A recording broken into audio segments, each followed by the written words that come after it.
Bueno, buenas tardes.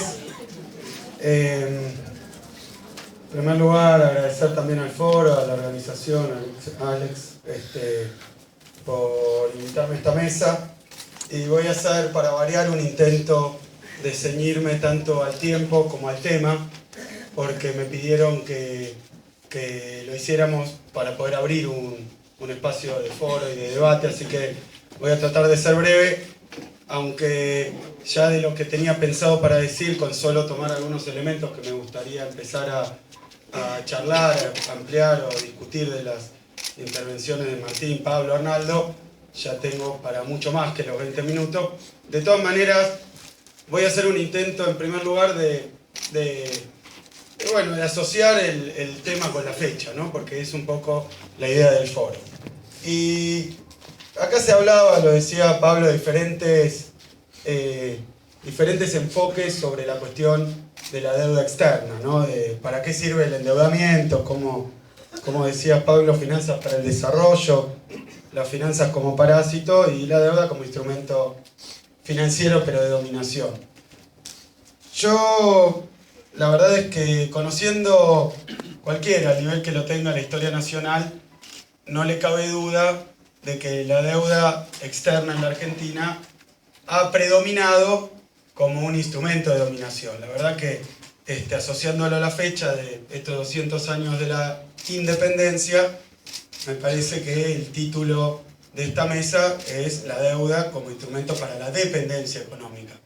La verdad que ha sido así a lo largo de la historia argentina, con episodios muy notorios, algunos muy notorios por lo público, por lo mediático, por lo escandaloso, y otros muy notorios por mecanismos tal vez más sutiles, probablemente más perversos, más ocultos, pero también permanentes. Cuando uno dice deuda y dependencia en algún otro país, o en alguna reflexión más histórica, puede remitir, bueno, ¿qué se le ocurre a uno?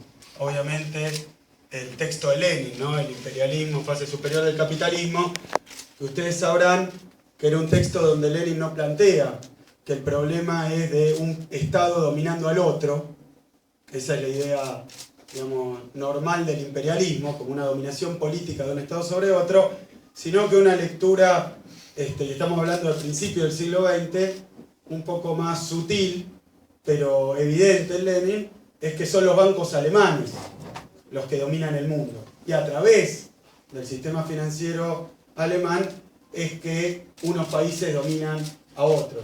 El mecanismo de las finanzas es el mecanismo de la dominación, y lo llama imperialismo como diferenciándolo de aquella etapa que, bueno, nosotros despedimos hace 200 años, se podría decir en aquel Congreso de Tucumán, cuando se declara la independencia de una potencia colonial, básicamente a través de las restricciones de comercio, a través del sistema de gobierno de los virreyes. Bueno, la corona española nos dominaba convirtiéndonos en una colonia. Pero también uno sabe que la trama oculta de esa independencia de hace 200 años era probablemente la independencia de uno para entrar en un nuevo régimen de dependencia de otra potencia que también había estado pululando y que ya había suplantado claramente a España, como lo era en aquel momento esta que ahora se fue de la Comunidad Europea, que es Inglaterra. Es decir que las finanzas como instrumento de dominación política, aunque con apariencia financiera, económica, bancaria, me parece que es una temática que en cualquier lado, si uno remite a la historia del capitalismo, a la historia de nuestros países, está relativamente clara. Lo que yo quería señalar, que me parece que es interesante, porque se ha hablado un poco, es que esta lógica de la dominación financiera, de los instrumentos políticos de la dominación financiera, también reconoce diferentes etapas. Me parece interesante porque la propia historia de las deudas externas también ha mostrado variaciones. Ustedes saben que básicamente, bueno, la historia de la deuda externa argentina, y no tengo tiempo ni para empezar con esto, pero remite a ese empréstito de la Baring, ¿no? Que llegó una parte. Yo el otro día miraba los números del pago de los fondos buitres y sonaba lo de la Baring, ¿no? Porque para pagar 9.000 millones de dólares pedimos 16, y uno mira las reservas están bastante enamoradas últimamente del número 25, porque cuando termina nuestro gobierno había 25.000 millones de dólares, este gobierno tomó 25.000 millones de dólares, y ahora de nuevo hay reservas de más o menos 25.000 millones de dólares. Ergo, desaparecieron 25.000 millones de dólares en 6 meses, que nadie sabe dónde está. Porque efectivamente a los buitres, nos enteramos todos los días, que se le ha pagado un puchito más, un puchito menos. Es uno de los acuerdos más oscuros, yo creo que, hablando de grandes estafas y de esa idea de que los bancos se roban no con dinero en efectivo, sino con firmas. Yo creo que esto, en su momento, va a ser objeto de una investigación, va a tener que ser objeto de una investigación, porque la verdad que más oscuro no puede ser. Del tema de la ley de pago de los fondos buitres y del sistema de pago de los fondos buitres y los números de pago de los fondos buitres, la verdad es que es todo oscuridad. Es todo oscuridad. Pero cuando uno observa cómo se va generando esta cuestión actual, como es los fondos buitres, decía, en la historia de la deuda externa, desde el empréstito de la Baring, se han sucedido diferentes etapas. Hubo una época, por ponerlo así, después de la Segunda Guerra Mundial, para hacer una historia más moderna de la deuda externa, donde la deuda externa, los países se endeudaban, ¿no? Por ejemplo, ustedes saben que de las primeras medidas que toma la revolución que derroca Perón, de las primeras medidas está la entrada del Fondo Monetario Internacional y la toma de deuda externa, algo a lo que Perón se negaba. Pero lo interesante es que en aquella época unos países le prestaban a los otros. Básicamente los préstamos eran préstamos bilaterales, binacional, digamos, entre dos países. El Club de París en realidad es parte de esa historia, cuando un país le prestaba al otro. Después, esto a mediados de los 70 aproximadamente, empieza a reconocer un cambio porque aparecen los bancos comerciales prestándole a los países. Fíjense que cuando un país le prestaba al otro, o el propio Fondo Monetario directamente le prestaba a un país, las relaciones de dominación entre los países eran más claras, porque había una deuda con tal país, con tal otro país, tenías que ir a pedirle. Después cambió y eran los bancos comerciales. Cuando empiezan a prestar los bancos comerciales, ya la cosa se vuelve más confusa, porque los bancos comerciales empiezan a erigirse como una especie de Estado arriba del Estado, incluso dejando atrás a los organismos multilaterales y a las viejas instituciones de Bretton Woods, como es el propio Fondo Monetario Internacional. Pero esto tiene un paso más, porque con la crisis de deuda de los 80, pero también un poco antes, y a principios de los 90, también con el plan Brady y el plan Baker, lo que pasa es que la deuda externa hace una nueva mutación. Es que ya los países no le deben a otros países, ni al Fondo Monetario principalmente, no le deben a un banco o un pool de bancos, sino que deben títulos públicos. Es decir, que la gran timba financiera vinculada a la deuda de los países empieza a partir de la crisis de deuda, pero se consolida en los 80. Es decir, que yo creo que ahí se termina de consumar un mecanismo donde directamente aparece el mercado financiero, subyugando directamente a estados nacionales. En esta correlación de fuerza bastante impar, pero difícil de comparar, ¿no? Porque son títulos públicos cuyos dueños no se conocen y sin embargo son los acreedores de la Argentina. Yo creo que la nueva etapa de esto es precisamente el hecho de que los países estén endeudados en los mercados de títulos. La nueva etapa es la de los fondos buitres. Yo creo que el conflicto de Argentina con los fondos buitres abre una nueva etapa en el sistema de dominación a través del endeudamiento externo. Y me parece que eso es interesante porque la verdad es que, hablando de 200 años del Bicentenario, yo voy a hacer ahora algunas consideraciones más precisas sobre el presente, pero quería marcar esta cuestión porque me parece muy interesante.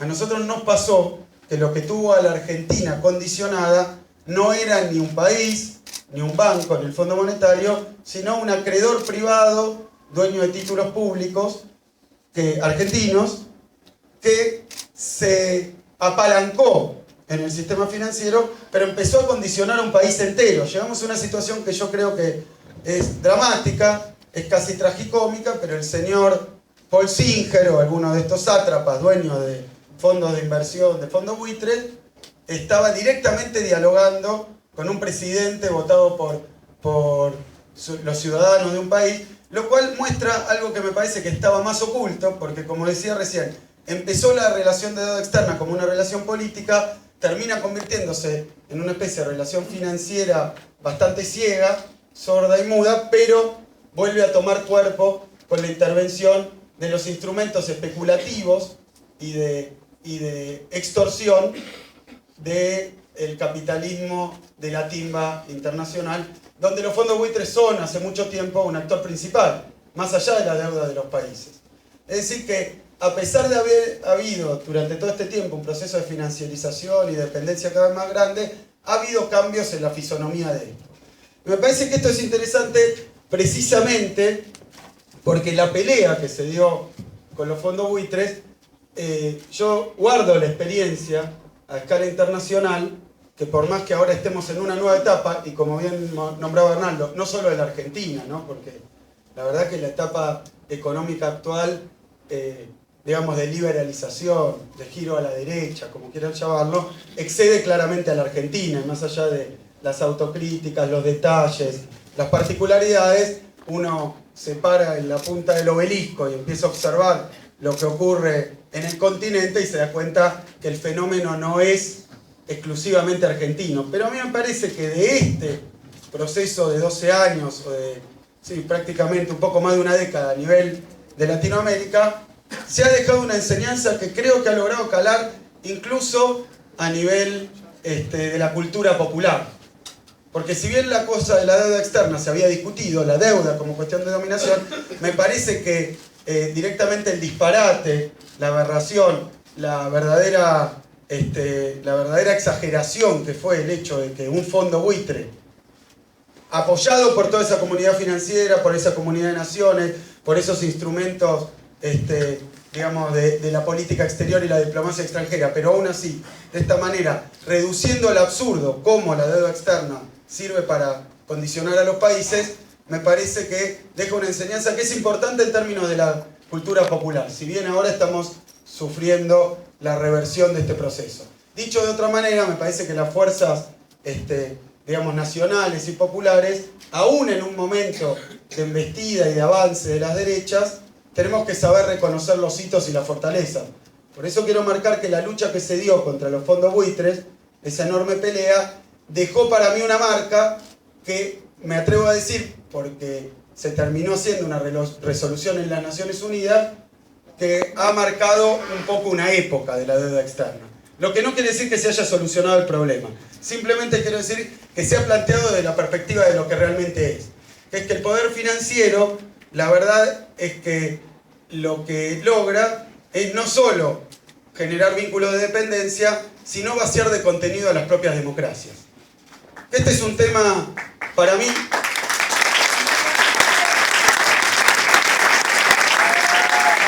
central, sobre todo en el preludio de una época donde creo que están por retornar viejas figuras y viejas usanzas y viejas imágenes.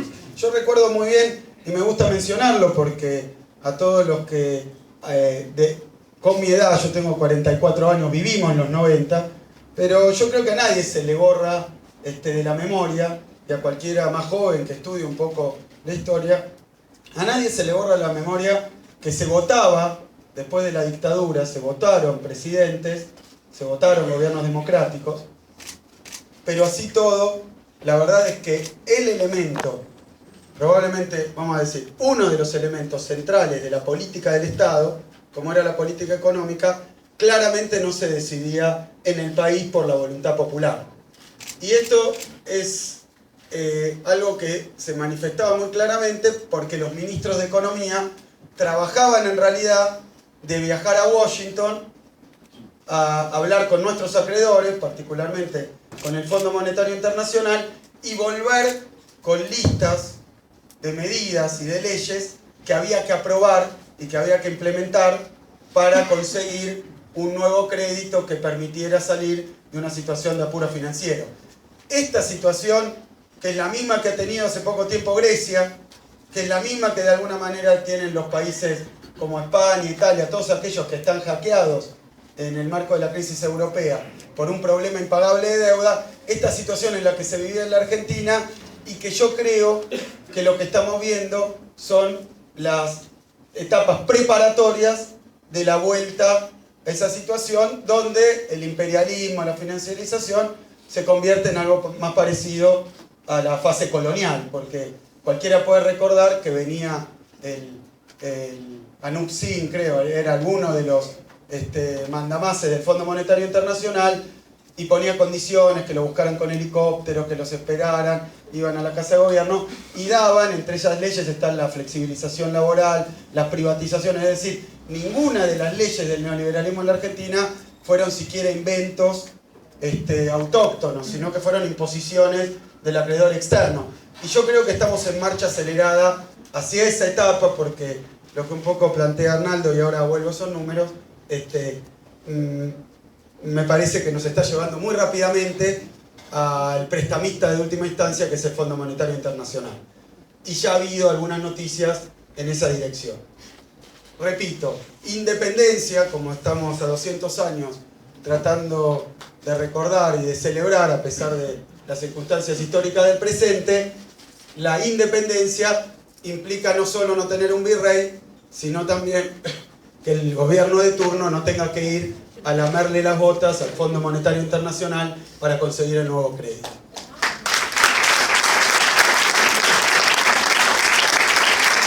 En ese sentido me parece, y ¿cómo voy de tiempo? Va bien. Vamos. Está bueno. Bien, entonces, me parece que el tema de la deuda externa coincido con los tres panelistas. Me parece que es un tema central. Que es un tema central de la política argentina hoy, que es un tema central del programa político de una oposición, y me parece también que es un tema que tenemos que revisitar y revalorizar, porque se habla mucho de este tema de la pesada herencia, pero omiten decir, cuando hablan de la pesada herencia, que los últimos 12 años de toda la historia argentina moderna fue la única época donde bajó, excluyendo el gobierno de Perón, pero en circunstancias particulares por la Segunda Guerra Mundial, la deuda de Inglaterra, etc. Pero excluyendo esa etapa, es la única época donde un gobierno democrático se dedicó justamente a desembarazarse de las cadenas de la dependencia a través del endeudamiento externo, con una batería de decisiones. No fue una decisión, fueron muchas decisiones. Una de las primeras es la reestructuración de la deuda ante el default, que efectivamente yo coincido con Arnaldo, el default declarado en 2001 podía haber salido para cualquier lado. Ustedes fíjense, por ejemplo, el caso Grecia, que una situación de default, en lugar de servir de resorte, de palanca, de instrumento para lanzar un proceso de desarrollo, te lleva para el otro lado. Porque efectivamente esta es la cuestión compleja del mecanismo de la deuda externa, de la deuda soberana, es que el peso del endeudamiento. Miren, yo les voy a dar unos breves números de eso. Cuando se cae en el default en 2001, la relación entre deuda y producto era de 160%. O sea, nosotros debíamos 1 año y medio de todo lo que se produce en la Argentina, que es una enormidad. Enormidad que deben algunos países de Europa hoy. Grecia tiene todavía hoy una deuda más o menos de esa magnitud. España debe andar por el 100% del producto. Una deuda del 100% del producto para arriba es impagable, ya del 80% es muy difícil de pagar. ¿Por qué? ¿Por qué? No por el stock de deuda, por la pila de deuda, sino por el flujo. En esa época más o menos, del presupuesto había que destinar más o menos del gasto un 16%, un 17% a pagar los intereses que iban venciendo en la deuda. Es decir, que la deuda es un mecanismo de dominación, entre otras cosas, porque no te deja espacio para la política económica, o sea, no te deja espacio para la política. A vos el presupuesto te alcanza a gatas para pagar los sueldos y pagar los intereses de deuda. Es en ese momento, cuando pasa como con cualquier empresa semiquebrada, que el acreedor manda un vedor y te interviene la empresa. Dice, bueno, de ahora en adelante que todos los esfuerzos recaudatorios del país se utilicen principalmente para pagar la deuda externa. Quiere decir que el mecanismo de la deuda externa y el peso de la deuda externa se traduce, además, en un programa de ajuste presupuestario, pero no de un ajuste presupuestario. Digamos, es un ajuste, diríamos los economistas, arriba de la línea, no abajo de la línea. O sea, es un ajuste de todos los gastos vinculados a los gastos corrientes, pero voy a poner ahí también los gastos de infraestructura, los gastos de educación, de salud, de bienestar, para dedicar los recursos a el pago de la deuda externa. Pero ese ajuste del gasto del Estado genera las políticas de austeridad, que el resultado paradójico de las políticas de austeridad, y eso convendría advertirle a los que vuelven a repetir este mismo discurso absurdo, que falló en todos lados, que es que hay que reducir el gasto para reducir el déficit. Esto es algo espantoso de la economía, que es que lo lógico, el sentido común, parece decir que si uno baja el gasto, entonces va a tener menos déficit. Y lamentablemente, sabemos todos los economistas que es al revés. Porque si uno empieza a restringir el gasto con políticas de austeridad, genera recesión, y como le está pasando a estos improvisados que hay ahora, recauda cada vez menos. Recauda cada vez menos. Y como recauda cada vez menos, tiene que profundizar el ajuste fiscal. Y entonces vuelve a recaudar menos, y cada vez crece menos la economía, más porcentaje se destina a la deuda, menos a las prestaciones sociales y vinculadas con el desarrollo. O sea que la deuda externa es probablemente el extremo de un mecanismo de extracción de excedentes, como decían ustedes, apropiación de excedentes, pero además eso en términos, digamos, de la estructura productiva de un país, pero además en la coyuntura es un mecanismo profundamente recesivo y excluyente. Porque además se empiezan a recortar todos los gastos que tienen que ver con la política social, con la política de bienestar de un Estado. Y eso, además de generar recesión, genera exclusión social. Y esto ha pasado en la Argentina 20.000 veces, no hay por qué repetirlo ahora. No hay por qué reestudiarlo ahora. Es claro lo que pasa cuando haces eso, es que son claros los resultados, son claras las consecuencias, es claro sobre todo la espiral descendente en la que penetra una economía como la nuestra y como ha pasado en todos los países de Europa que ya empezaron sus crisis. Fíjense que paradójicamente Estados Unidos hace lo contrario. Paradójicamente, el propio Bush, a mí siempre me viene al recuerdo ese discurso de Bush cuando explota la crisis de 2008, era a días de pasarle el gobierno a Obama, pero Bush dice en el Parlamento que a pesar de que él está ideológicamente en contra, que él no cree en el Estado, que él cree en el mercado, va a pedirle al Parlamento que le vote el plan de estímulo más grande de toda la historia de Estados Unidos. Que obviamente, como se corresponde a la figura, fue un salvataje del sector bancario. Después tuvo algunos elementos, sobre todo en 2009, de estímulo fiscal que le agregó Obama, pero básicamente Estados Unidos inicia una reacción en la crisis, podríamos llamar expansiva o keynesiana. Y le obliga a Europa, como le está obligando a Alemania, para colmo países sin crédito y sin moneda, a hacer lo contrario, a tratar de salir de la crisis con cada vez más austeridad. Y con austeridad no se sale de la crisis. Yo tal vez con una exageración, ahí cuando estaba en Europa me preguntaron qué cree de la crisis europea, por qué no se sale, y yo dije algo que tal vez sea una exageración, pero lo sintetiza bien. Europa no sale de la crisis porque no tuvo un Néstor Kirchner.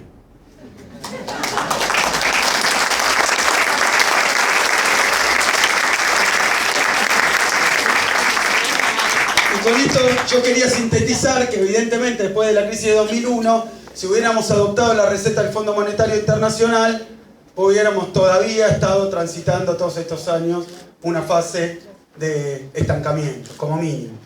Se hizo lo contrario, ¿se acuerdan las primeras medidas? Se empezó a subir el salario mínimo vital y móvil, las jubilaciones, y se empezaron los programas, se sostuvieron algunos programas que para ser justos venían de antes, de inclusión social, y con eso se fue fomentando un mercado interno, que ese mercado interno generó la demanda y fue ese el motor de la reactivación, ese mercado interno fue el motor de la reactivación de la economía argentina. Es decir, que la deuda externa tiene una virtud también, como elemento del debate político, que quiero decir que el Parlamento, yo releí algunos de esos debates históricos del Parlamento, y el Parlamento, debo decir, y me incluyo en él, pero lo hago porque corresponde, está bastante empobrecido. Está bastante empobrecido. Si bien yo comparto que es una tribuna y un lugar para el debate político, está bastante empobrecido, aún a nivel de debate de ideas, de intervenciones, ¿no? Los que han defendido el pago de los buitres lo han hecho de una manera realmente intelectualmente lastimosa. Después, éticamente reprochable y políticamente, como decía algún compañero ahí del público, políticamente desastroso. Pero de todas maneras, lo que quiero decir es que tenemos que aprovechar esa tribuna para dar estas discusiones. ¿Por qué? Porque la cuestión de la deuda abre el camino a la discusión de los famosos dos modelos de país. Y a 200 años no puedo no hablar de los dos modelos de país, porque la verdad que hay 500 líneas para leer, digamos, de un trazo grueso toda la historia argentina. Pero a mí la de los dos modelos de país me parece que es una de las líneas de análisis y de debate más provechosas. Y en ese sentido quiero retomar algunas de las cuestiones que decía Martín, porque es cierto, cuando digo dos modelos de país, me parece que muchas veces se habló muy en abstracto de dos modelos de país, e incluso en panoramas históricos donde era complicado, porque por ejemplo, en el gobierno de Menem no era fácil hablar de dos modelos de país, porque la faceta industrialista, mercado internista, nacional, popular, del gobierno de Alfonsín, del primer gobierno democrático, quedó ciertamente muy desdibujada.